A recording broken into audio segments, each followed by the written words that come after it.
Hello साथियों, शुभ संध्या। एक बार फिर से का बहुत बहुत स्वागत है एलटी एसएसटी ऑनलाइन कोर्स में। मैं खजान नाना आप सभी का एक बार हार्दिक स्वागत करता हूं, अभिनंदन करता हूं। आपका बहुत बहुत आभार। सभी लोगों का बहुत बहुत स्वागत जी। पूजा जी, संजना जी, और हमारे पास में निर्मल जी आ गए हैं, नैन सिंह जी, दिनेश जी, बहुत बहुत स्वागत आप सभी का है। बहुत बहुत स्वागत है भैया, जुड़िए सब लोग, आइए, इस्तकबाल है, स्वागत है आप सभी का। फटाफट लाइव आएंगे। और आज क्लास 12 हमारी इंडियन ज्योग्राफी चल रही है, और कल 11 तारीख है। मैंने कहा था वीकेंड में आपको वर्ल्ड ज्योग्राफी भी शुरू कर दूंगा, इस वीकेंड से ही उसका वीडियोस आने शुरू हो जाएंगे। तो आज हम चर्चा कर रहे हैं दोस्तों, हमारा जो भारत का भौतिक विभाजन चल रहा है, फिजिकल डिवीजन ऑफ इंडिया चल रहा है, उस फिजिकल डिवीजन में दो आकृतियां पढ़ चुके हैं। एक हिमालय, उसके बाद गंगाटिक प्लेन, जो कि सबसे नवीन आकृति थी। और आज तीसरे चरण पर मैं हूं, जिसे आप कहेंगे प्रायद्वीपीय पठार। आप देख पा रहे लिखा हुआ, हमारा विषय आज का प्रायद्वीपीय पठार है। फटाफट लाइव आएंगे जी। अशोक सिंह जी, बहुत बहुत स्वागत आपका भाई। अर्पित भट्ट जी, और अम्मू, इसका मतलब कार्तिक है आपका नाम, कार्तिक जी, देव कुमार जी, बहुत बहुत स्वागत है सभी का। 2 मिनट का समय आपको दिया, फटाफट लाइव आए, और उसके बाद में शुरू करते हैं एक शानदार सेशन। प्रायद्वीपीय पठार की जो मूलभूत जानकारी है वो आपको तक आज पहुंचाई जाएगी। पूरा पठार के बारे में आज जानने का प्रयास करेंगे। क्या है पेनिनसुलर प्लेटू, यह प्रायद्वीपीय पठार किसको बोला गया है, कैसे बना है, इस सब की जो विशेषताएं, सारी चर्चाएं हैं, वो हम आज जानने का प्रयास करेंगे। तो फटाफट पहले सब लोग लाइव आएंगे, उसके बाद चीजों को शुरू करते हैं आप सभी के मध्य। जी सुजाता जी, गुड इवनिंग। हमारे साथ प्रमोद जी आ गए हैं, बहुत बहुत स्वागत आपका। नमस्कार भैया, नमस्कार, स्वागत है। तो चलिए शुभारंभ करते हैं। तो भाई हम लोग आज देख रहे हैं प्रायद्वीपीय पठार को, यानी पेनिनसुलर प्लेट्यू को। अब देखिए, आप जानते हैं जब पठार की बात करते हैं, भारत के मैप को पहले देखना, हमने सबसे पहले आपके पास में हिमालय की बात की थी। उत्तरी आकृति जो दिख रही है वो हिमालय है। उसके बाद मैंने बीच में आपके पास में मैदानी भाग पढ़ाया था। इस बीच में आपका हमारा ग्रेट प्लेन्स था, जिसे आप नदर्न ग्रेट प्लेन के नाम से जान रहे थे। इसकी चर्चा हमने कल ही खत्म की है। और आज का हमारा जो विषय है वो प्रायद्वीपीय पठार है। दोस्तों, अगर मैं इस प्रायद्वीपीय पठार की बात करता हूं, इसका मतलब है इसके बीचों बीच में जो इलाका बना हुआ ना, ये एरिया, जो इसके बीच का पूरा भी एरिया देख रहे हैं, इस पूरे एरिया को मैं प्रायद्वीपीय पठार की संज्ञा दे रहा हूं, या इस पूरे इलाके को हम प्रायद्वीपीय पठार के रूप में जान रहे हैं। आज आपको अध्ययन करना है इस पूरे इलाके का, जो मैंने रेड क्रॉस किया है, इसकी बातचीत आज आपको करनी है। प्रीति पांडे जी, आपका बहुत बहुत स्वागत है। स्नेह जी, बहुत बहुत स्वागत है। कविता जोशी, बहुत बहुत स्वागत है। तो जब आप ध्यानपूर्वक भैया समझिए, हम आज पठार की बात करने वाले हैं, और प्रायद्वीपीय पठार को आज ठीक प्रकार समझने वाले हैं। देखिए, सबसे पहली बातों में ये देखें, आखिरकार प्रायद्वीप से क्या समझते हैं, प्रायद्वीप का मतलब क्या हुआ। देखो भैया, अगर कुछ बातें पहले समझिए, मैप को मैं एक तरफा कर रहा हूं, एक साइड आप मैप को देखना, एक साइड में चीजों को आपको समझाऊंगा इसी मैप में।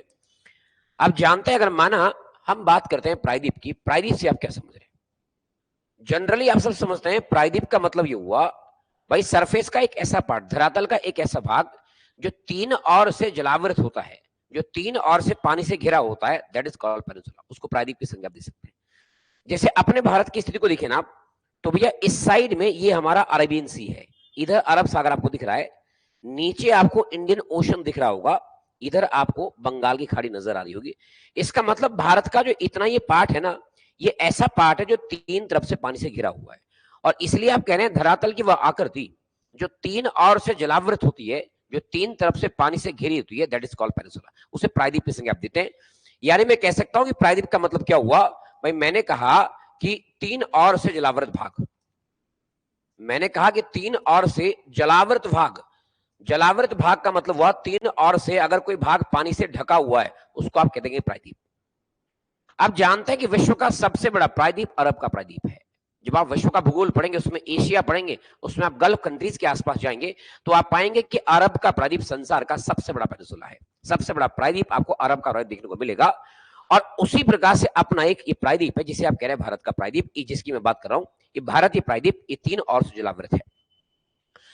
आप देख रहे हैं इसका आकार ना लगभग एक ट्राइंगल के शेप में नजर आ रहा होगा। इसका जब आप आकार देखेंगे ना, मतलब इसका आधार ये है, इसका जो मैं कहूंगा आधार वो ये यहां पर है, और शीर्ष यहां पर है। इसका मतलब अगर मैं आपसे पूछूं कि भाई ये जो आपने प्रायद्वीपीय पठार देखा, जब आप इसके आकार की बात करोगे, तो आपको सीधा कहना है कि ये जो आकार इसका नजर आता है वो एक ट्राइंगल के रूप में है।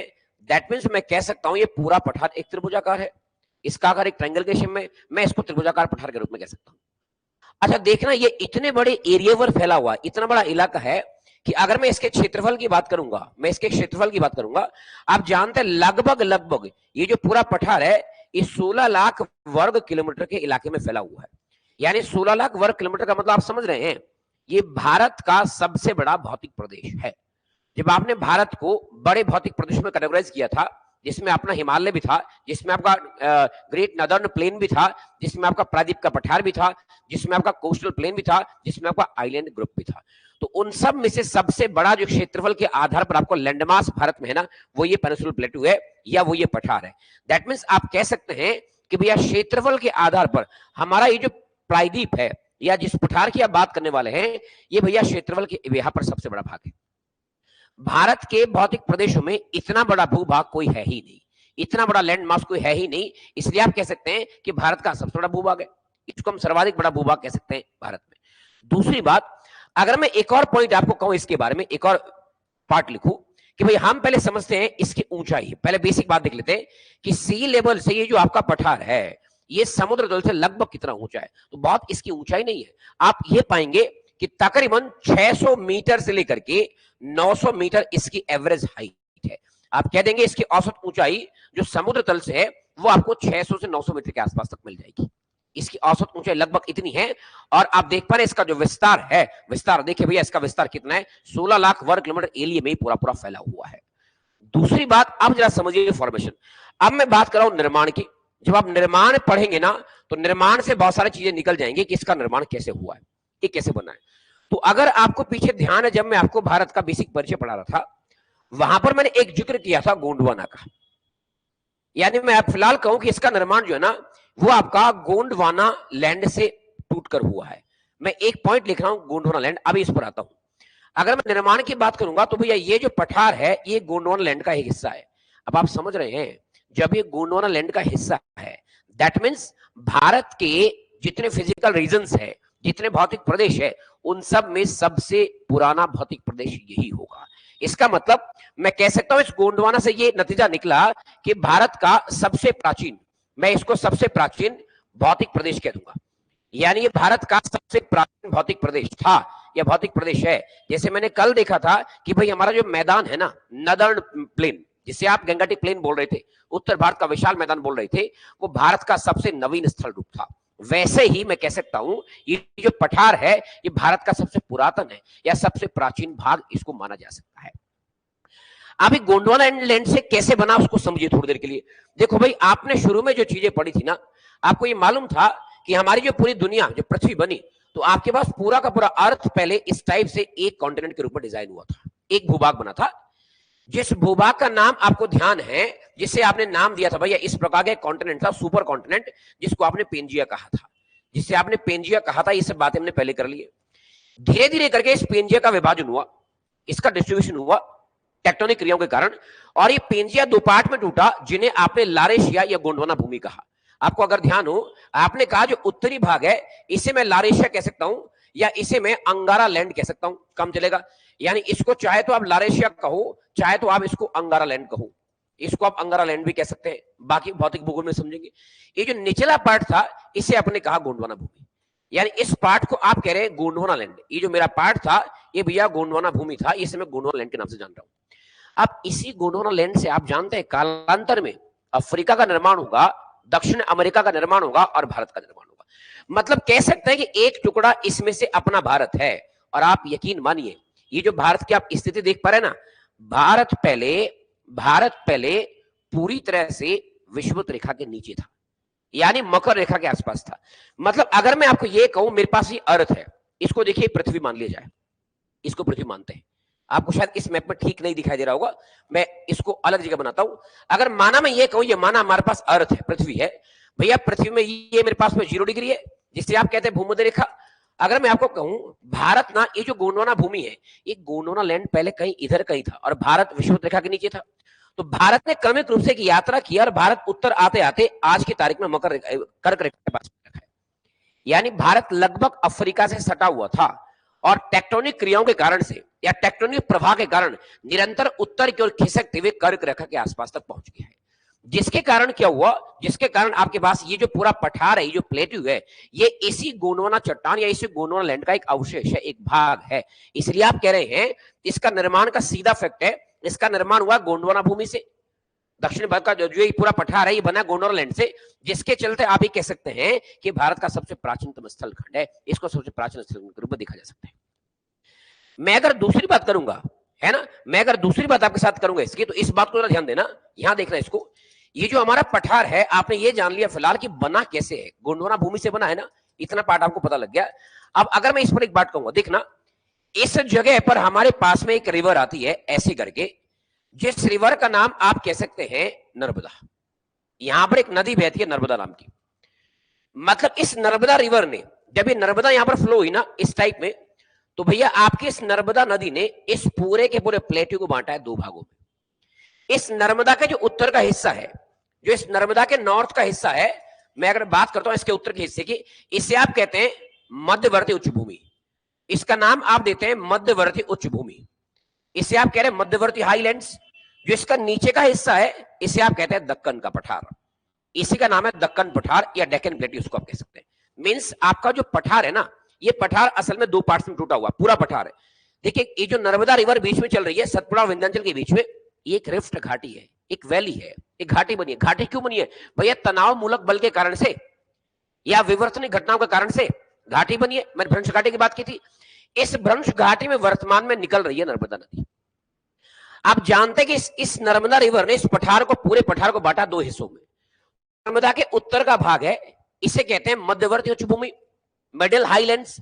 जो इसके नीचे का भाग है पूरा पूरा, ये कहलाएगा डेक्कन प्लेट्यू। इसे आप दक्कन का पठार कह सकते हैं, या भैया ये पूरा जो पठार है, इसे मैं दक्कन का पठार का नाम दे सकता हूं। आप मेरी बात को समझना। अगर मैं आपसे ये पूछूं, ये जो पूरा पठार है, इस पठार का ढाल बताओ, इसका ढाल कैसा है? सवाल बन सकता है कि पूरे पठार का ढाल कैसा है।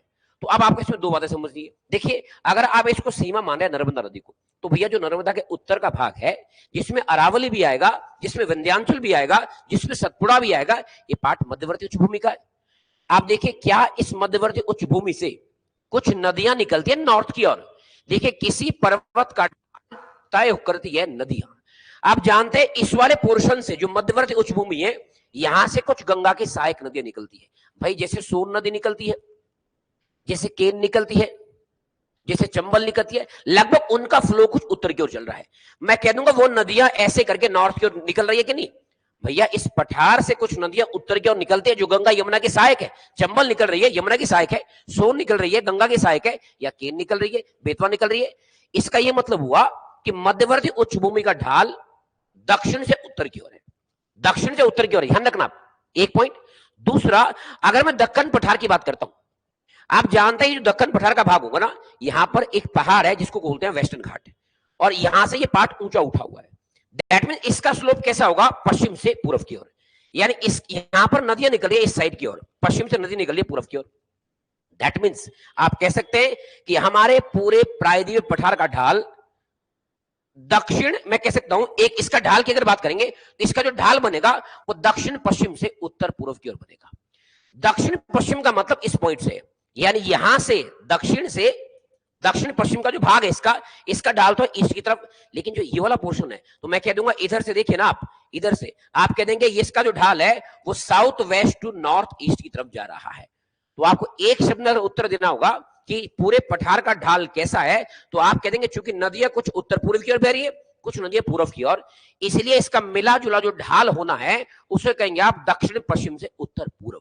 अगर सवाल आएगा, स्टेटमेंट आएगा कि पठार का ढाल किस ओर है, तो आप कह देंगे संपूर्ण पठार का ढाल नदी मार्गों के आधार पर या नदियों के आधार पर इस पूरे के पूरे पठार का जो ढाल देखने को मिलेगा, वो ढाल आपको मालूम है वो चलेगा भैया किस ओर? मैंने कहा कि दक्षिण पश्चिम से उत्तर पूर्वी का पूरे पठार का ढाल निकल करके जाता है।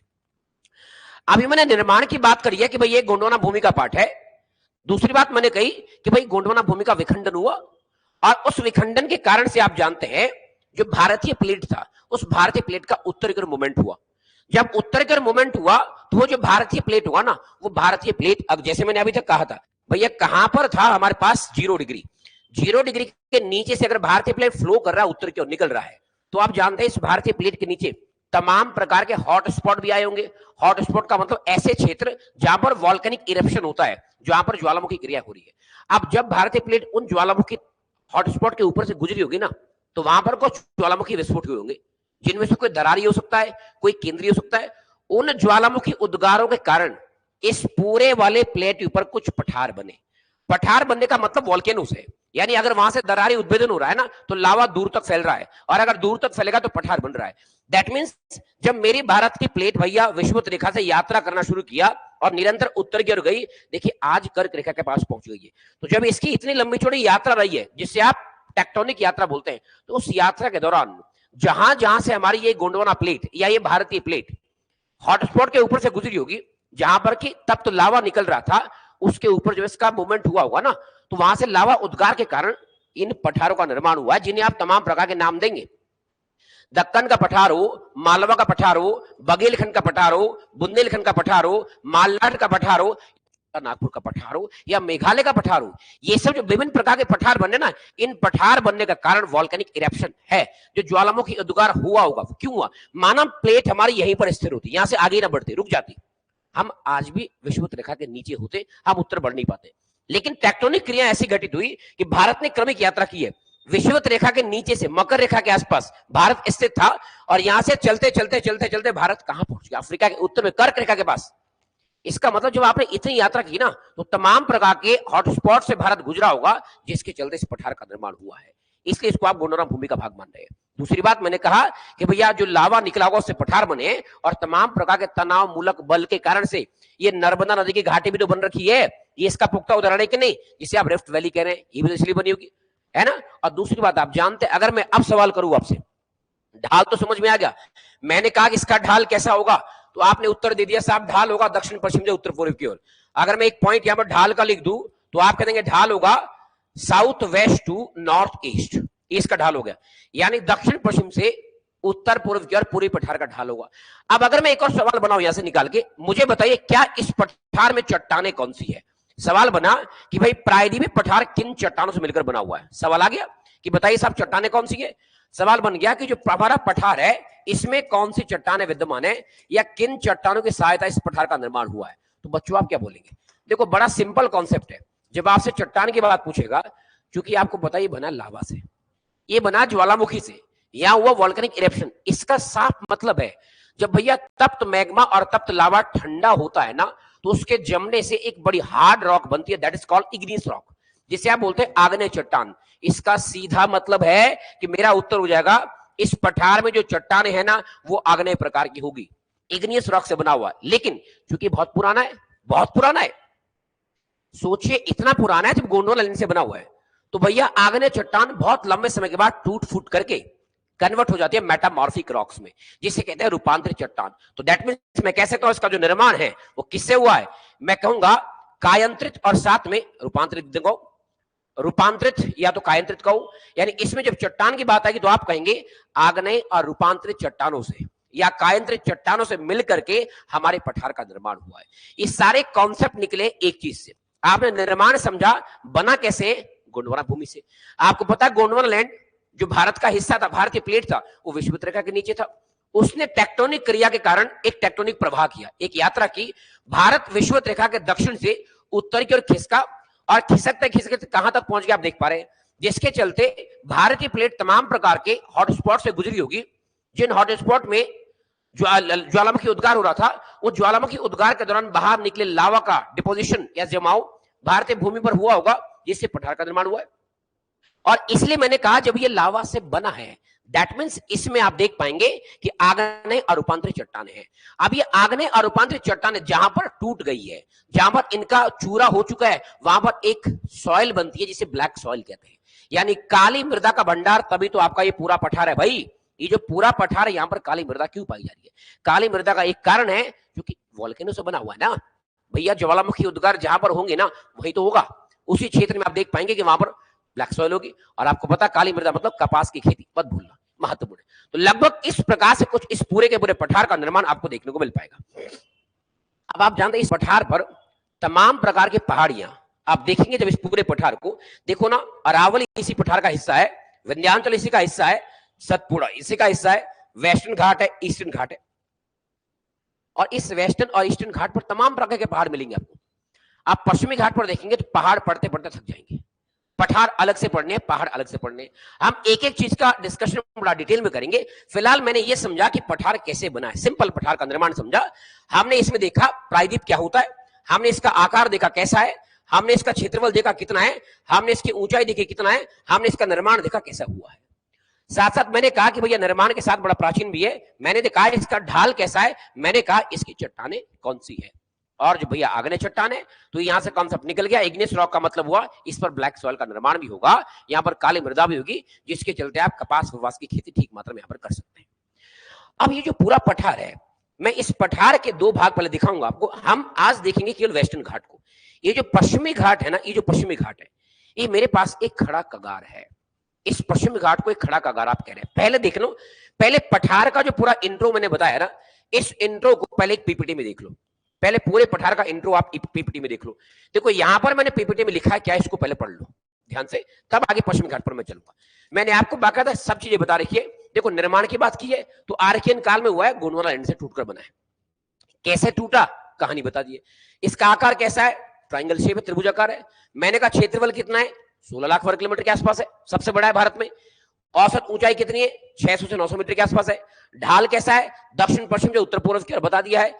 इसकी उत्तरी सीमा, अगर उत्तरी सीमा की बात करेंगे तो अरावली और विंध्याचल, कैमूर और राजमहल, ये इसकी उत्तरी सीमा है। और इसकी दक्षिणी सीमा तो इसका विस्तार कन्याकुमारी तक है, इसका विस्तार कन्याकुमारी तक है। अगर मैं बात करता हूं तो ये भारत का सबसे प्राचीन भौतिक प्रदेश, मैंने अभी बात करी, प्राचीन क्यों है, गोंडवाना से बना है भाई, है ना। और ये भारत का सबसे बड़ा भौतिक प्रदेश भी है। मैंने कहा इतना क्षेत्रफल किसी का नहीं जितना इस वाले भाग का था। इतनी बातें हमने देख ली। इस पठार के बारे में बेसिक परिचय था, इसका बेसिक इंट्रो था, जिसमें निर्माण समझा है। बाकी बातें मैंने चट्टान की बता रही है, सॉइल की बता रही है, वो साथ साथ आपको इंटरकनेक्ट करनी है, उनको कनेक्ट करेंगे कि वो किस किस प्रकार से उसका फॉर्मेशन हो रहा है। अब हम चलेंगे पहले भैया इसमें निर्माण के कारण क्या रहे होंगे।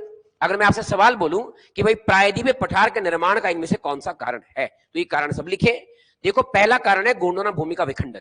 अगर गोंडवाना लैंड टूटता ही ना तो पठार बनता ही ना, पठार बनता ही ना, भारत अस्तित्व में आता ही ना। तो गोंडवाना लैंड का विखंडन, उसका टूटना पठार निर्माण का पहला कारण है, पहला कारक है। दूसरा, गोंडवाना भूमि या भारतीय प्लेट की गति। अगर माना भारतीय प्लेट अपने जगह पर स्थिर होती, यहां पर ये नॉर्थ की ओर यात्रा ना करती, ये गति ना करती, तो फिर पठार नहीं बनता। इसका मतलब इसकी गति भी कारण है। तीसरा, प्लेट की गति के कारण हमने कहा ज्वालामुखी या ज्वालामुखी लिखा होगा, ज्वालामुखी विस्फोट से लावा पठार का निर्माण।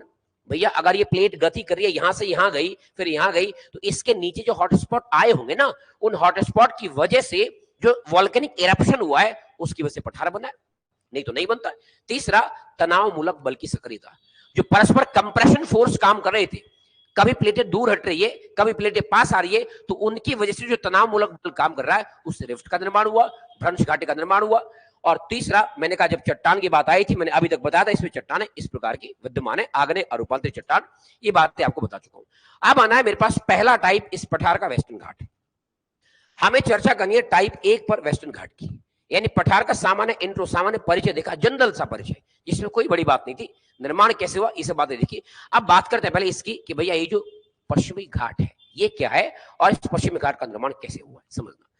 देखो दोस्तों, ये जो पूरा आपके पास ये पार्ट दिख रहा ना, ये जितना भी डार्क पार्ट इस मैप पे बना हुआ है, पूरा डार्क पार्ट पठार है। आप जानते हैं इस पठार के इस साइड में ये जो मैं ब्लू लाइन खींच रहा हूं ना, आपको दिख रही होगी, ये जो ब्लू लाइन मैंने पूरी खींची है, ये पूरा एक पहाड़ है। इस पहाड़ को आप कह रहे हैं, मैं फिर से मैप को एक किनारे पर ले जाऊंगा ताकि आपको समझा सको ठीक ढंग से। ये रहा मैप के किनारे, यहां पर आपको चीजें मैं क्लियर कराऊंगा। अब मेरी बात को ध्यान समझना, यहां पर देखना जो मैंने ये डॉटेड पार्ट खींचा है लाल मार्कर से, ये पूरा मेरा पश्चिमी घाट का पहाड़ है, ये पूरा एक वेस्टर्न घाट का पहाड़ है। आप जानते हैं जो पश्चिमी घाट का पहाड़ है ये खड़ा कगार है, इसे भ्रंश कगार कहते हैं, इसे खड़ा कगार कहते हैं। ये जो पश्चिमी घाट का पहाड़ है ये अफ्रीका कॉन्टिनेंट से जब भारतीय प्लेट अलग हुई ना, उस डिवाइडेशन के दौरान या उस विभाजन से बना हुआ है। कैसे, जरा मेरी बात समझना। अगर मैं आपको ये कहता, ये जो आप देख रहे हैं पश्चिमी घाट का पहाड़, आपको क्या लगता है क्या कोई पहाड़ ऐसे हो सकता है एक लाइन में सीधा? नहीं, पॉसिबल नहीं है। अरे जितने भी पहाड़ देखोगे, पहाड़ तो ऐसे ही बना होगा ना, पहाड़ इसी प्रकार से बना होगा कि नहीं? दैट मींस वेस्टर्न घाट भी पहले ऐसा ही पहाड़ था। आप ये मत समझना कि मैंने एक लाइन खींच दी पहाड़ बन गया, नहीं बाबा नहीं, पहाड़ ये पहले ऐसा था, समझना। अगर मैं आपको फिर ठीक से समझाऊं, मानो आप यहां देखिए अफ्रीका का मैप है, ये मान लो वर्तमान का हमारा अफ्रीका है, जो आज का अफ्रीका है वो ये रहा यहां पर। सोचिए भारत का जो मैप था, भारत की जो स्थिति थी, भारत इसके साथ सटा हुआ था। अब ये समझना दक्षिण भारत लगभग इसके साथ कुछ सटा हुआ था, मतलब इस पोर्शन में भारत कुछ ऐसे बना होगा। ये भारत की स्थिति पहले इस प्रकार से रही होगी। सोचो भारत ने यहां से यात्रा कर रखी है और यात्रा करते करते करते भारत आज कहां पहुंच गया, भारत आज पहुंच गया लगभग इस पॉइंट पर, यानी अपना भारत महान आज यहां पर है। तभी आपको ये पठार बना हुआ दिख रहा है, इसके बीच का जो भाग है ये प्लेटू बना हुआ दिख रहा है। अब अगर मैं आपको ये कहूं, जो आप पश्चिमी घाट पढ़ रहे हैं ना, इस पश्चिमी घाट का विस्तार पहले कैसे था, ऐसे रहा होगा ना, ऐसे, इसका विस्तार ऐसा होगा। ये पश्चिमी घाट आधा पड़ता था अफ्रीका में, आधा पड़ता था भारत में। अब इस मैप के साथ जरा एक और मैप समझना, अगर मैं आपको ये कहूं पश्चिमी घाट मेरा ऐसा था, जो पश्चिमी घाट पहाड़ है ये पहले ऐसा रहा होगा इस टाइप से, मतलब इसका इधर वाला भाग आता होगा अफ्रीका में, अफ्रीका में, और इधर वाला भाग आता होगा भारत में। ऐसा था कि नहीं?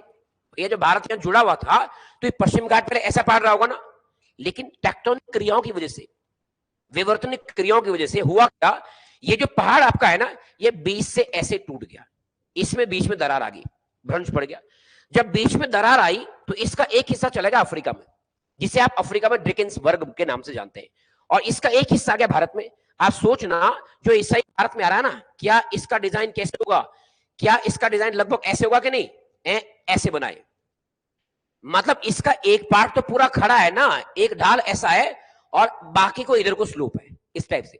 देखिए यहां से टूटा है कि नहीं, यहां से टूटा है, तो अफ्रीका की तरफ भी गया इतना पार्ट, भारत की तरफ गया इतना पार्ट, इसलिए आप इसको खड़ा कगार कह रहे हैं, पूरा 90 डिग्री पर खड़ा है। अरे खड़ा कगार क्यों बना, पहले ये पहाड़ भी नॉर्मल पहाड़ की तरह था, लेकिन जब टेक्टोनिक क्रिया हुई, भारत अफ्रीका से अलग हुआ, तो ये पहाड़ दो भागों में टूट गया, इसका विखंडन हुआ, और इसके विखंडन की वजह से आपके पास बना कगार। इसका डिजाइन वर्तमान में ऐसा है, जो आप ये वेस्टर्न घाट देख रहे हैं ना, ये वेस्टर्न घाट दरअसल ऐसा बना है, ये पश्चिमी घाट ऐसा है।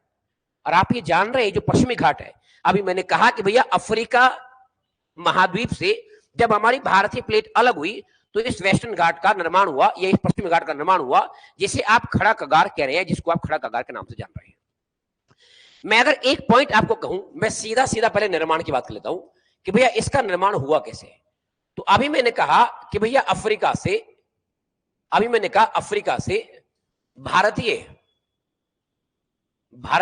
प्लेट के अलगाव के कारण, अलगाव के कारण जब अलग हुआ तो क्या बना, खड़ा कगार।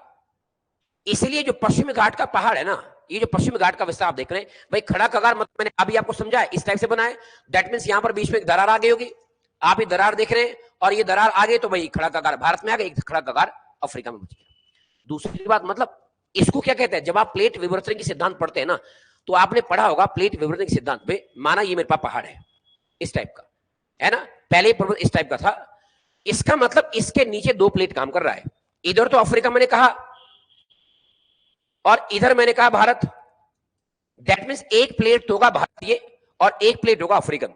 भैया ये दोनों प्लेट एक दूसरे के विपरीत गति कर रहे हैं कि नहीं, और इस विपरीत गति को क्या बोलते हैं आप जानते हैं, जो प्लेट गति होती है ना, इसे बोलते हैं डाइवर्जेंट मूवमेंट, यानी इसे अपसारी प्लेट किनारा बोलते हैं, या इसे अपसारी प्लेट गति बोलते हैं कि नहीं, जब आप प्लेट विवर्तन के पढ़ेंगे। तो जब अपसारी प्लेट गति, दो प्लेटें एक दूसरे के विपरीत दिशा में भागेंगी, दूर भागेंगी, तो भैया बीच में दरार आएगी कि नहीं। इसी दरार का कारण है कि मैन्युफैक्चर्ड हुआ या बना वेस्टर्न घाट, जिसे आप भ्रंश कगार या जिसे आप खड़ा कगार के नाम से जान रहे हैं, इसे आप खड़ा कगार का नाम भी दे रहे हैं। अब दूसरी अगर मैं इसमें बात करूं, हमने इसका निर्माण देख लिया कि कैसे बना हुआ है। अगर मैं आपको कहूं इसका विस्तार देखते हैं, भैया इसका विस्तार कहां से कहां तक है, विस्तार का अंदाजा लगाए जरा आप, तो आप कहेंगे ना, देखो यहां पर क्या है, ताप्ती नदी है गुजरात में, ताप्ती नदी से सीधा कहां तक जा रहा है, कन्याकुमारी तक। तो यानी मैं एक पॉइंट लिख सकता हूं, इसका जो विस्तार हुआ है वो भैया ताप्ती से लेकर के कन्याकुमारी तक है, कन्याकुमारी तक इसका विस्तार सीधा हो जाएगा कि ताप्ती नदी से फैला हुआ है और लगभग कन्याकुमारी तक इसका विस्तार है, इसका विस्तार हुआ है। अगर मैं इसके बारे में आपको बताऊं कि इसकी स्थिति क्या है, भैया अगर आप इसकी लंबाई की बात करते हैं, इसकी लेंथ कितनी है, लंबाई कितनी है, तो आप कह देंगे लगभग 1600 किलोमीटर के आसपास। इसका मतलब क्या हुआ, हिमालय की लंबाई लगभग 2500 थी, दैट मींस ये हिमालय के बाद भारत की दूसरी सबसे लंबी पर्वत श्रृंखला है। यानी अगर मैं चाहूं तो मैं एक विशेषता इसकी बना सकता हूं, साथ साथ में मैं लिख सकता हूं कि भैया भारत की दूसरी, मैंने कहा कि भारत की दूसरी दूसरी लंबी पर्वत श्रृंखला, लंबी श्रेणी आफ्टर हिमालय, यानी हिमालय के बाद ये दूसरी सबसे लंबी श्रेणी है। आप देख रहे हैं इसका चूंकि 1600 किलोमीटर की लंबाई है, तो हिमालय के बाद दूसरी लंबी पर्वत श्रेणी है। इसके बारे में सब जान सकते हैं। दूसरी बात आप जानते हैं, अगर आप इस पहाड़ में उत्तर से दक्षिण की ओर नीचे आते हैं, पता लगा आप गुजरात में खड़े हैं, आपका मूड बन गया यार मैं नीचे जाता हूं कन्याकुमारी। जब आप उत्तर से नीचे आएंगे ना, तो इस पहाड़ की ऊंचाई भी बढ़ेगी और इस पहाड़ की चौड़ाई भी बढ़ेगी। स्टेटमेंट आ सकता है कि पश्चिम घाट पर उत्तर से दक्षिण जाने पर ऊंचाई और चौड़ाई दोनों बढ़ते हैं। Is it right and wrong? आपको कहना सत्य बात है। तो यानी मैं एक और पॉइंट कह सकता हूं कि भैया जब आप उत्तर से दक्षिण आते हैं तो ऊंचाई प्लस चौड़ाई, चौड़ाई में वृद्धि होती है, में यानी दोनों पार्ट बढ़ रहे हैं, ऊंचाई बढ़ रही है। क्यों? अरे भैया सबसे ऊंची चोटी कहां पर है? वो केरला में अनाई मुंडी है ना, जो 2695 मीटर ऊंची है, वो सबसे ऊंचा शिखर है। दैट मींस अगर आप दक्षिण से उत्तर जाएंगे तो ऊंचाई घटेगी। अब इसका कारण है क्यों घटेगी। आप बोल सकते हैं क्यों घटेगी। अब भाई देखिए, मैंने कहा ये मेरे पास में दो प्लेट है, एक प्लेट इधर से आ रहा है यूरेशियन प्लेट, ये भारतीय प्लेट है। अगर मैं ये कहूं भारतीय प्लेट घुस गया इसके नीचे, यूरेशियन प्लेट नीचे घुस गया भारतीय प्लेट, तो बताओ आप जब ये प्लेट ऊपर से प्रेशर डालेगा ना, तो इसका अगवाड़ा यानी आगे का भाग नीचे धंसेगा और इसका पिछवाड़ा मतलब पिछला भाग ऊपर उठेगा कि नहीं, है ना। तो पिछला भाग कौन है? यही तो है।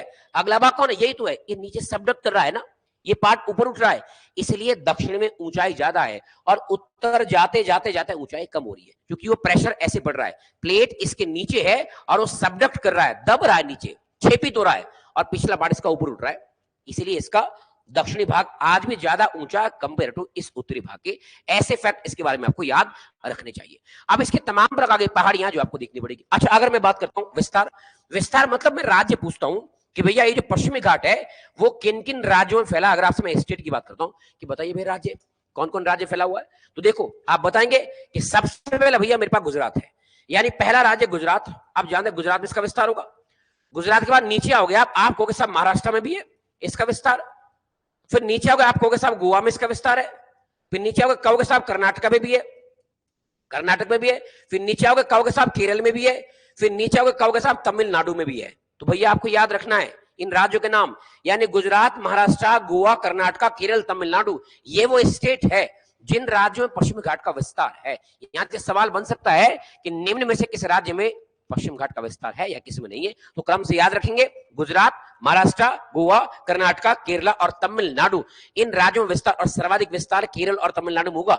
जो सबसे ज्यादा वेस्टर्न घाट का विस्तार होगा वो होगा इन दो राज्यों में। अब देखो इसका नाम अलग अलग, कायदे से जब इस पहाड़ को पढ़ेंगे ना, तो इस पहाड़ को अध्ययन की सुविधा के लिए हम तीन भागों में डिवाइड करेंगे।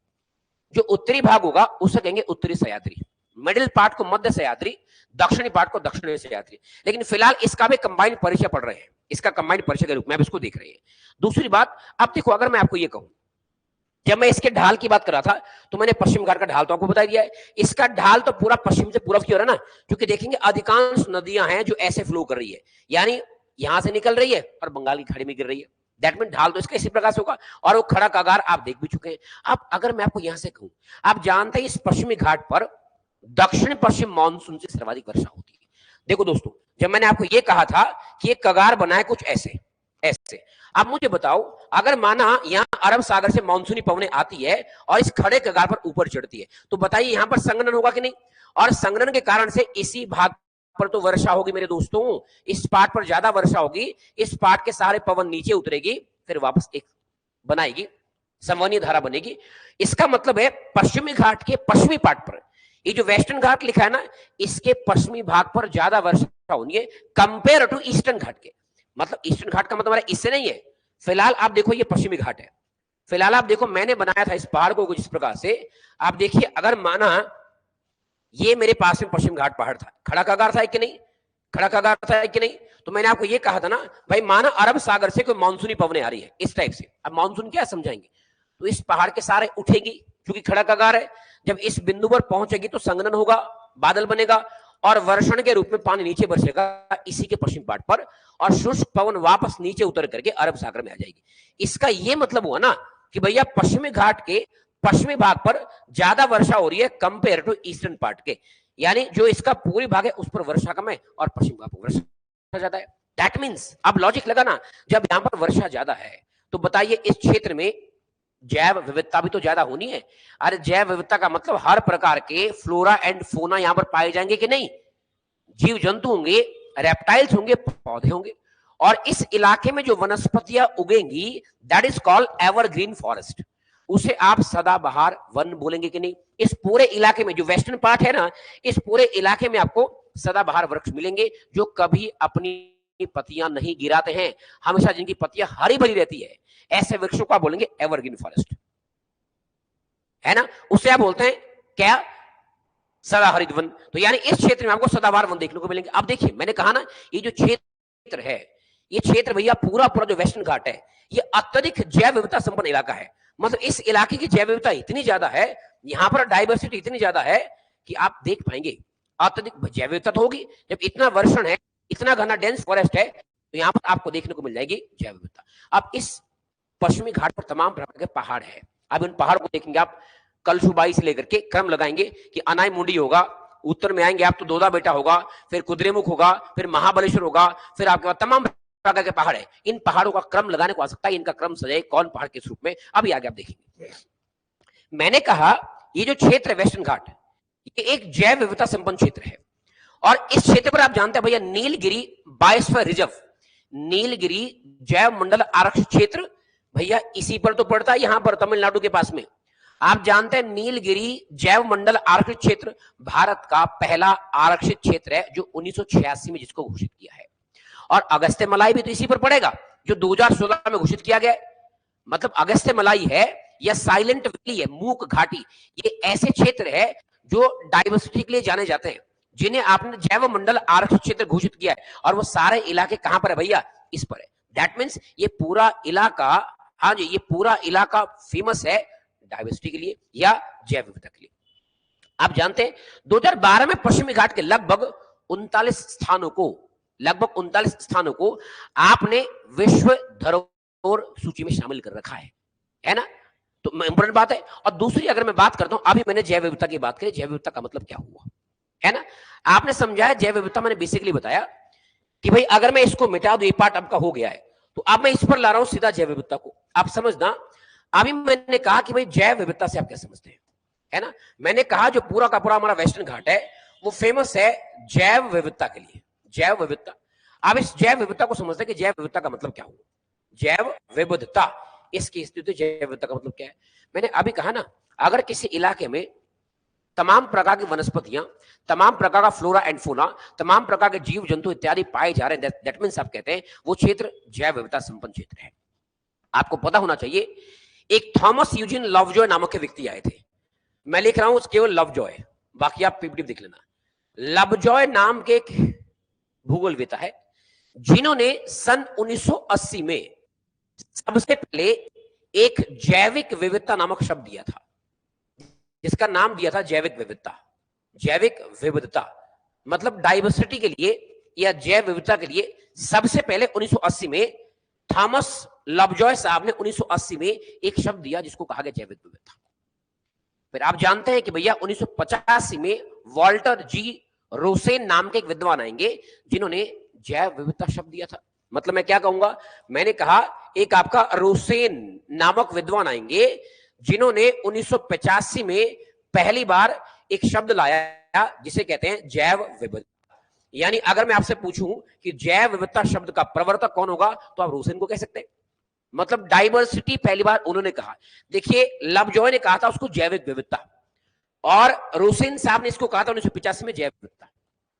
लेकिन आप जानते हैं इसी क्रम में एक व्यक्ति आएंगे जिनका नाम होगा मायर्स, और मायर्स 1988 में जैव विविधता हॉटस्पॉट एक नया शब्द लाएंगे। और ये जैव विविधता हॉटस्पॉट क्या, मैं इसी पर बात करने वाला हूं। अब अगला जो मेरा व्याख्यान है उसी पर होने वाला है। मैं एक बात लिख रहा हूं, यहां पर आएंगे एक व्यक्ति मायर्स नाम के, है ना, एक व्यक्ति आएंगे भैया मायर्स नाम के। ये जो मायर्स मैं लिख रहा हूं ना, मायर्स, यहां देखना दोस्तों, ये मार्कर को क्या हो रहा है, कभी कभी सिलेक्ट नहीं हो रहा है। यहां पर अगर मैं कह रहा हूं एक व्यक्ति है मायर्स, मायर्स साहब क्या कर रहे हैं, 1988 में इन्होंने जैव विविधता हॉटस्पॉट नामक एक कॉन्सेप्ट दिया। हॉटस्पॉट, हॉटस्पॉट यानी जैव विविधता रक्त तप्त समूह। जैव विविधता हॉटस्पॉट शब्द के जन्मदाता कौन है? मायर्स। ये 1988 में आ रहा है। और आप जानते हैं ये जो हमारा पूरा इलाका है ना, ये इलाका जिसे आप कह रहे हैं वेस्टर्न घाट, ये वर्तमान समय में भारत का एक जैव विविधता हॉटस्पॉट है। एक भारत में कुल 4 जैव विविधता हॉटस्पॉट क्षेत्र है। विश्व के 36 हॉटस्पॉट क्षेत्रों में से भारत में 4 हॉटस्पॉट क्षेत्र है। विश्व में टोटल 36 जैव विविधता हॉटस्पॉट क्षेत्र है, जिनमें से 4 भारत में। एक हिमालय वाला हो गया, एक हमारा इंडो वर्मा वाला हो गया, एक हमारा सुंडा वाला हो गया, एक हमारा वेस्टर्न घाट। मतलब अपना ये जो पूरा वेस्टर्न घाट है ना, ये हॉटस्पॉट है। अब अगर मैं आपसे एक सवाल पूछूं, आप सबसे एक सवाल पूछूं, क्या हॉटस्पॉट होना अच्छी बात है या बुरी बात है?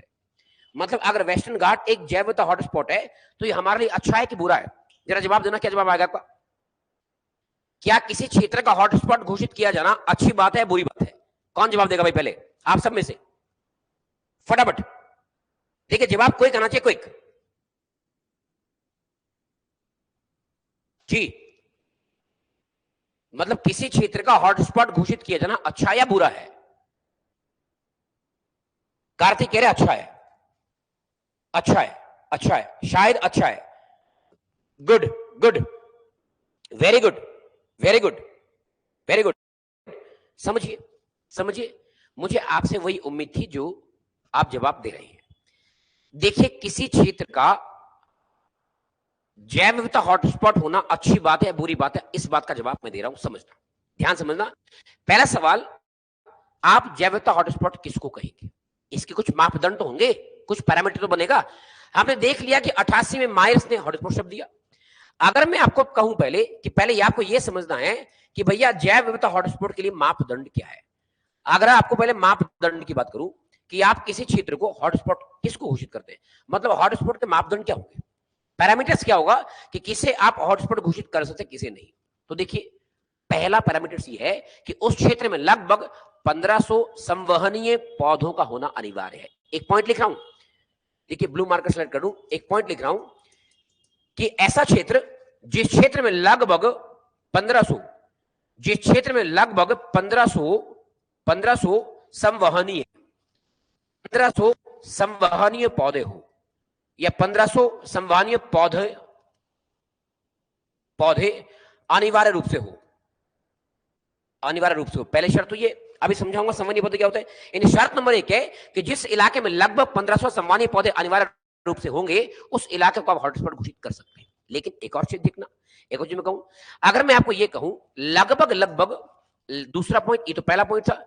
अगर मैं कहूं लगभग आपका जिस इलाके के 30% मूल प्राकृतिक वनस्पति विलुप्त हो चुकी हो, अगर मैं कहूं लगभग जिस इलाके में 30% जो यहां की मौलिक वनस्पति है, जो यहां की मौलिक वनस्पति विलुप्त हो चुकी हो और या विलुप्ति के कगार पर हो, है ना। और साथ साथ में मैं कहूंगा तीसरा पॉइंट, 70% जो मौलिक वनस्पति है वो तो खत्म हो चुकी है, 70% वनस्पति तो नष्ट हो चुकी है, वो तो नष्ट हो चुकी है। आप बताओ, आप पहले समझिए ध्यान से, आप समझना ध्यान से। मैंने कहा किसी क्षेत्र को हॉटस्पॉट घोषित कब करेंगे, जो वहां पर कम से कम 1500 संवहनीय पौधे अनिवार्य रूप से होने चाहिए। संवहनीय पौधों का मतलब क्या होता है, एक लॉजिक समझना। मान लो मैंने कहा आपके पास एक कोई पेड़ बना है, एक कोई पेड़ बना है, इस पेड़ के नीचे कोई जमीन है। अगर माना ये पेड़ यहां से पानी और जो खनिज है उसको ऊपर ले आ रहा अपने आप, मतलब इस क्या नाम है, जो पत्तियां इसमें है ना, पत्तियां इस पेड़ में, उन पत्तियों को पोषक तत्व नीचे से ऊपर की ओर आ रहे हैं। भाई संवहनीय धाराओं का मतलब क्या होता है, नीचे से ऊपर की ओर, मतलब पोषक तत्व ये पेड़ खुद ही अपने आप पत्तों तक पहुंचा रहा है, वाष्पीकरण कर रहा है। इससे आप कहेंगे संवहनीय पौधा। अगर 1500 संवहनीय पौधे लगभग किसी इलाके में है, उससे आप हॉटस्पॉट घोषित कर सकते हैं। यानी इस इलाके में 1500 से ज्यादा ऐसी प्रजातियां थी, ज्यादा ऐसे प्रजाति के पौधे थे। प्रजातियां कह रहा हूं, पौधे नहीं, प्रजातियां। लेकिन अच्छी बात क्या है, मतलब बुरी बात क्या है, जो यहां पर कुछ ऐसी वनस्पतियां थी 30% जो केवल उसी क्षेत्र में पाई जाती है। मौलिक मतलब जो किसी अन्य जगह पर नहीं पाई जाती। फॉर एग्जाम्पल मैं कहता हूं हमने सेब उत्तराखंड में माना सेब की खेती की, क्या उत्तराखंड की मौलिक प्रजाति है सेब? नहीं, सेब तो बाहर से आया है, इसका मतलब यहाँ का मौलिक प्लांट नहीं है। जो यहाँ का मूल पौधा है जिसकी उत्पत्ति यही हुई है, ऐसे लगभग 30% वनस्पति आपके पास हो, समझ रहे? और वो 30% वनस्पतियां विलुप्ति के कगार पर हो, वो विलुप्त होने वाला है। 70% तो नष्ट हो चुका है, बचा 30% वो भी विलुप्त होने वाला है। ऐसे इलाके को बोलते हैं अब हॉटस्पॉट, जहां पर खतरा मंडरा रहा हो कि ये क्षेत्र डाइवर्सिटी के लिए फेमस था लेकिन अब खतरे में है। बताओ 30% मौलिक वनस्पतियां बची है केवल 100 में से, वो भी विलुप्ति के कगार पर है, वो भी खत्म होने वाली है। तो उस इलाके को आप हॉटस्पॉट घोषित करते हैं तो ये अच्छी बात नहीं है, बुरी बात है। गलत बात ही तो है रजत, वही तो मैं कह रहा हूं, ये बुरी बात है। दैट मीन्स ये इलाका ऐसा है ना जो डेंजर जोन में, खतरे में है। मतलब जितना संपन्न था, जितना संपन्न इलाका था उतना संपन्न बचा नहीं है। सोचिए यहां पर तो 30% वनस्पति कुल बची है, वो भी विलुप्ति के कगार पर है। वनस्पति का मतलब उसमें जीव भी है, उसमें रेप्टाइल्स भी है, फ्लोरा फोना दोनों प्रकार के हैं, वो सब विलुप्ति के कगार पर है। अब उसको संरक्षित करने के लिए हम प्रयास कर रहे हैं कि जो बचा उसको बचाइए। तभी तो आप घोषित कर रहे हैं जैव मंडल आर्क क्षेत्र या राष्ट्रीय उद्यान या फला उद्यान। दैट मीन्स हॉटस्पॉट होना अच्छी बात नहीं है। भारत में ऐसे 4 हॉटस्पॉट है, इसका मतलब 4 जगहों पर भारत में खतरा मंडरा रहा है वनस्पतियों और जीव जंतुओं को बचाने पर, है ना? तो अब मत कहना कि हॉटस्पॉट होना अच्छी बात है, कहीं आप समझ रहे गरम गरम हॉटस्पॉट अच्छा होगा, नहीं, हॉटस्पॉट होना अच्छी बात नहीं है, बुरी बात है। क्या बात समझ आई कि नहीं? क्या मामला क्लियर है कि नहीं? तो ये मापदंड भी आपको पता होने चाहिए भैया। बात क्लियर है, स्पष्ट है मामला कि नहीं? यस है नो? हाँ जी बिल्कुल, संरक्षण के लिए तो बनाया गया। और देखो संरक्षण किसका करेंगे, मतलब जहां पर वनस्पतियां थी लेकिन विलुप्त हो रही है, उसी विलुप्ति को तो बचाना है। तो संरक्षण के लिए हॉटस्पॉट बनाएंगे कि नहीं? किसको बनाएंगे? जहां पर विलुप्त हो रहा है। तो ये हॉटस्पॉट होना अच्छी बात नहीं है। मतलब जो हॉटस्पॉट नहीं बनाए दैट मीन्स वहां पर ठीक ठाक चल रहा है, अच्छी वनस्पतियां, सब कुछ ठीक है। अरे जब आपने देखा जब कहीं बाघ कम होते हैं, आप चला देते हैं बाघ संरक्षण अधिनियम या अभियान चलाते हैं। मतलब जो संकट में है उसको बचाने के लिए प्रयास, उसी को तो हॉटस्पॉट कह रहे हैं। तो ये अच्छी बात थोड़ी ना है, ये बुरी बात है। आई बात समझ में? आप भैया वेस्टर्न घाट के बारे में और बातें करेंगे पीपीटी में। अब आप पीपीटी देख लो, तो मैंने पीपीटी में लिखा है बाकायदा, साफ साफ आपको दिख रहा होगा, है ना? इसको हम कोविड के हॉटस्पॉट ये याद रखा, अरे नहीं ना भैया ना, हाँ बिल्कुल ठीक है, कर सकते हैं। हाँ तो विस्तार कहा मैंने, विस्तार कहां से कहां तक है? ताप्ती से कन्याकुमारी तक 1 पॉइंट। लंबाई मैंने कही 1600 किलोमीटर। मैंने निर्माण कहा अफ्रीकन प्लेट से भारतीय प्लेट के अलगाव के कारण पश्चिमी घाट का। मैंने कहा पश्चिमी घाट भारत के दूसरे सबसे लंबी श्रेणियां बता दिया। मैंने कहा इसे भ्रंश कगार भी कहते हैं, बता दिया क्यों कहते हैं। मैंने कहा उत्तर से दक्षिण जाने पर इसकी ऊंचाई और चौड़ाई बढ़ती है, ये भी बता रखा है। और पश्चिमी घाट पर दक्षिण पश्चिम मानसून से वर्षा होती है, जिसके कारण यहाँ पर उष्ण कटिबंध सदाबहार वनस्पतियां पाई जाती है। ये सब घटनाएं आपको पहले बतला चुका हूं। उसके बाद मैंने कहा पश्चिमी घाट की पर्वत श्रेणी, पश्चिमी घाट पर्वत श्रेणी के बारे में कुछ पॉइंट हो रहे हैं। ये अत्यधिक जैव विविधता संपन्न क्षेत्र है, इसे भारत का 8वां जैव विविधता हॉटस्पॉट घोषित किया गया है ना? और अगर मैं कहूं कि भैया 2012 में पश्चिमी घाट के 39 स्थानों को यूनेस्को की वर्ल्ड हेरिटेज में शामिल किया गया है, तो इस बारे में आपको जानकारी होनी चाहिए कि ये क्या क्या चीजें थी, है ना? अब अगर आप इसको देखिए, यहां पर देखिए पश्चिमी घाट के प्रमुख पर्वत, है ना? अगर मैं प्रमुख पर्वत की बात करूंगा तो पर्वत इस पर कौन कौन से पाए जाएंगे आपको याद करना है। देखिए यहां पर कलशुबाई है, हरिश्चंद्र है, महाबलेश्वर है, कुद्रेमुख है, पुष्पगिरी है, या भैया नीचे नीलगिरी है, या अन्नामलाई की पहाड़ियां हैं। ये सब पहाड़ियों का क्रम है जो आपको याद रखना है। जैसे भाई सीधा मैंने यहां लिखा है, इनको तो रट लो आप सीधा, मैप पर देखेंगे अब इन पहाड़ियों को। ये सब वेस्टर्न घाट के पहाड़ है और क्रम से उत्तर से दक्षिण की ओर, ऊंचाई के आधार पर नहीं, सीक्वेंस क्रम के आधार पर। ये जो क्रम मैंने लिखा है ये नॉर्थ टू साउथ है। सबसे उत्तर में कलशुबाई है, उसके बाद हरिश्चंद्र रेंज है, उसके बाद महाबलेश्वर है, उसके बाद कुद्रेमुख है, उसके बाद पुष्पगिरी है, फिर नीलगिरी है, फिर अन्नामलाई है, फिर कार्डेमम जिसे आप इलायची की पहाड़ियां बोलते हैं, जिसे आप इलायची की पहाड़ियां बोलते हैं। इनकी ऊंचाई इसके आगे लिखी हुई है, इसको तो आप याद कर ले भैया, इंपॉर्टेंट है ना? फिर अब इनको एक एक पहाड़ी पढ़नी है भाई, अभी तो एक एक पहाड़ी बननी है। और अभी मैंने कहा कि भैया ये जैव विविधता हॉटस्पॉट क्षेत्र की बात मैं कर रहा था, तो अभी पढ़ा चुका हूं। तो देखो ये जो मेरा इलाका है हिमालय का, यहां देखना ये जो हिमालय रीजन है ये भारत का जैव विविधता हॉटस्पॉट केंद्र नंबर 1 पहला ये है। दूसरा ये इंडो वर्मा वाला इलाका है, दूसरा ये, तीसरा नीचे सुंडा वाला है, अंडमान निकोबार वाला पूरा ये सुंडा वाला, चौथा मेरे पास में वेस्टर्न घाट है। यानी भारत में कुल मिलाकर के 4 हॉटस्पॉट है, 4 जैव विविधता हॉटस्पॉट है। जिनमें से आप देख पा रहे हैं, पहला हिमालय हो गया, नंबर 1 हिमालय हॉटस्पॉट हो गया। दूसरा मेरे पास इंडो वर्मा है, इसे आप कह रहे हैं इंडो वर्मा, और इसे कह रहे हैं सुंडा हॉटस्पॉट, इसे कह रहे हैं पश्चिम घाट। और मैं इनकी बातें बता चुका हूं, इसकी स्थिति क्या थी, है ना। चार चार हर्ष, ये चार चार चार चार है ना। वो एक कॉन्टेक्स्ट यहां पर गलत लिखा होगा फैक्ट, मैंने उस फैक्ट को सही कर ले। ये जो हॉटस्पॉट लिखा है ना, ये चौथा है ना, चौथा हॉटस्पॉट बना है भारत का, 8वां नहीं है। 4 हॉटस्पॉट भारत में वर्तमान में, इनको आप देख सकते हैं, ये यहां पर मेंशन है मैप में, ये 4 हॉटस्पॉट है, आप देख लेना भैया। पहला मैंने कहा ना, पहला हॉटस्पॉट हिमालय रीजन, दूसरा इंडो वर्मा, इसमें भारत वर्मा कह दूंगा, इसको सुंडा बोलते हैं नीचे वाले को, इसे आप कहते हैं वेस्टर्न घाट। ये 4 हॉटस्पॉट क्षेत्र भारत में वर्तमान समय में है ना। अभी मैंने कहा बाकायदा ये सब चीजें पढ़ा रखी है, मैंने बताई थी कि भैया थॉमस यूजिन लवजॉय ने सर्वप्रथम 1980 में जैव विविधता नहीं बल्कि जैविक विविधता, इसको सही कर देना, इन्होंने शब्द दिया था जैविक विविधता, जैविक विविधता एक शब्द दिया इन्होंने, है ना। और वाल्टर जी रोसेन ने जैव विविधता शब्द दिया 1985 में।